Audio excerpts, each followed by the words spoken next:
Hi everyone, I would like to ask you a very simple question, and that is, what if you take away the word magic from magician? It left with Ian. Hello everyone, my name is Ian, or you can call me Li Yan, and I am of 19 years of age as of the year 2022, and as you can tell by my name, well, I'm a Chinese. I am a Chinese of Hokkien ethnicity, born and raised here in Malaysia, of course, and I'm a male, obviously, but I get mistaken as a female due to my name sounding a lot like a female's name, so I would consider myself a male. So I am a middle class individual, which I am super appreciative of, because nothing in life comes easy, right? My mother will always remind me occasionally to be proud of being, well, a Chinese.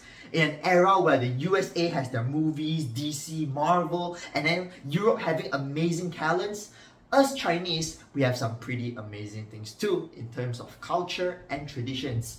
What really made me feel like a Chinese is when I would go back to my mom's hometown of Ipoh. Oh my goodness, Ipoh, the place of wonders during Chinese New Year. And I would remember vividly that I would love to play with fireworks. Fireworks being a symbol to scare away evil spirits and signal the start of a safe and prosperous new year, at least in my tradition.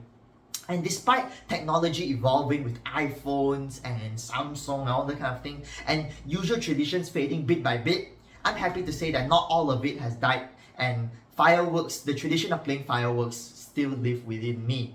I would plant trees to, compensate for, playing fireworks. Fireworks being a contribution towards global warming. So I would usually compensate by making myself feel a little bit better by planting a little bit of trees around my area. And speaking of Chinese New Year, yes, the wonderful holiday for Chinese people, I would love to shop for red clothes because it symbolizes good luck in Chinese culture. And once the New Year arrives, everyone, families, relatives, friends will be wearing red clothes, exchanging gifts in many different shapes and sizes, including the famous ang pao, which is like a red envelope that contains money, and hampers with like different kind of things, right? And we Chinese will also like to eat a very famous dish called yisang. It is a Cantonese style raw dish salad which includes strips of little raw fish, some shredded vegetables, and a plethora of sauces. We will toss it in the air and say Chinese idioms like wishing everyone a good year of health, prosperity, and wealth, the good stuff. It is a habit that can never be erased, as I believe that we should all be aware of our roots and where we come from as an individual. And I think traditions and culture is beautiful, but should not be forced onto someone. And mine just so happens to be what I mentioned earlier in the, previously as I mentioned. And as a Chinese, humbleness and positivity usually creeps its way into my conversations with people, and it has been a part of me for a very long time now. During Chinese New Year, we will always greet everyone with respect, obviously, because that's manners, especially to the elders, and table manners will always be there. Table manners, right? Everyone needs to have table manners. Same thing translates into my real life. I will greet everyone, friends, family, teachers, mentors. I would always hand out utensils as well as napkins to everyone eating with me before the meal arrives. Table manners.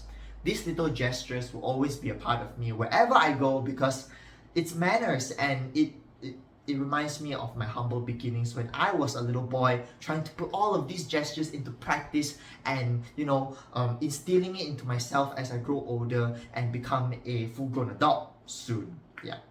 Being a Chinese usually means that your Chinese should be chef's kiss, beautiful, expert, but I must apologize, English kind of trumps over my Chinese ever so slightly, and I am from a Chinese family, but our medium of communication is usually English, and it will get so hectic sometimes. It will be English, Chinese, Malay, Cantonese, sometimes even like Japanese comes out of nowhere. But despite my capabilities of speaking so many languages, Chinese is the one that I can never forget. My grandfather, who lives with me, would get really angry sometimes because he will be, much more keen for me to be nurtured from a Chinese speaking family because it's Chinese, and instead of me speaking like a American. So, well, it is what it is, right? So I know he means well because traditions should not be forgotten, and we're living in a world where old traditions are being replaced by new ones. Dialects are no longer spoken, but rest assured, I am fully aware of my roots and I will never consider to cut ties with them because I am a part of it as it is a part of me. Thank you so much. I wish you a wonderful day.